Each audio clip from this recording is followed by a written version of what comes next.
Hi, and welcome to today's video in the Study Unifees Daily With series. In today's video, we'll be learning about the apostrophe. First, we'll look at some of the regular ways in which the apostrophe is used. Secondly, we will look at some of the most tricky ways in which apostrophes are used, ways that can be very confusing to English learners. One way in which an apostrophe is used is whenever there is a contraction.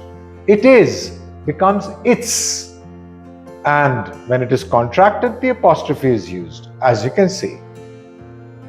Do not becomes don't, and when do not is contracted into don't, again the apostrophe is used.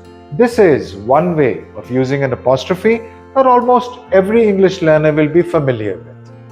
Another very usual way of using apostrophes is for possession. Possession is shown when one thing is owned by someone or something else. The cat's toy means the toy is owned by the cat. So, whenever there is a possessive relationship between two nouns, the apostrophe is used. John's car, too, is a possessive relationship. Car belongs to John, and hence again the apostrophe has been used to show this possessive relationship. Another simple way in which the apostrophe is used is when there is a plural possessive. That means the owner is a plural noun. For example, the students' projects. The projects did not belong to one student but several students. Whenever this happens, the apostrophe must always be after the S. Look at the other examples, the dog's leashes. There were several leashes, that is, chains, belonging to several dogs. Again, the apostrophe has been used after the S in the first noun.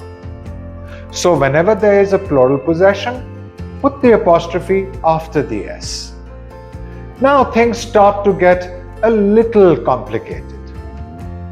First, understand how the apostrophe is used.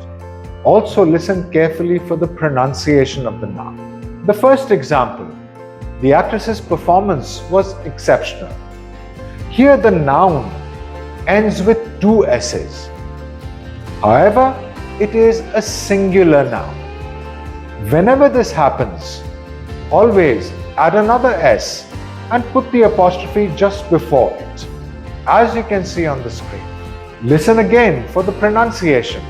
The actress's performance was exceptional.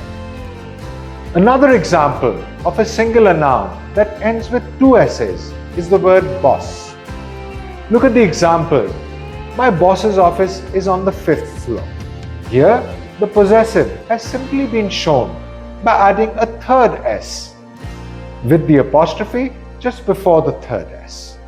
Sometimes, plural possessives can also have several S's in them. Look at the first example. The glasses frames were all designed differently. Here, glasses is a plural noun, unlike the nouns we just saw, which were singular. Whenever this happens, when the noun ends with an S and is also plural, always put the apostrophe after the last S. There is no need to add an additional S. Look at the second example. The classes' schedules overlapped. Many classes had many different schedules, which were clashing. Here, classes is a plural noun. Because classes is a plural noun, the apostrophe goes after the last S. There is no need, again, to add an additional S. Another very confusing instance of how and when to use the apostrophe is with people's names that end with an S. For example, as you can see, James is the name of a person that ends with an S.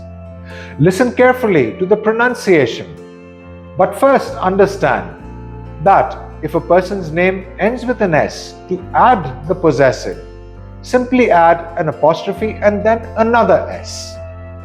Now, this is pronounced James's. James's car is parked in the driveway. Charles is another name that ends with an S. Whenever you want to make this a possessive, Simply add an apostrophe and an S. Listen to the pronunciation. Charles's presentation was well received. Thanks for watching this video. We hope that you will use apostrophes with more confidence after learning how to use them here. For more informative and insightful videos like this, like, share and subscribe. Connect with Study Unifees at studyunifees.io for your plans to improve your English, study abroad, or prepare for tests like IELTS, PT and TOEFL. Till then, all the best and take care.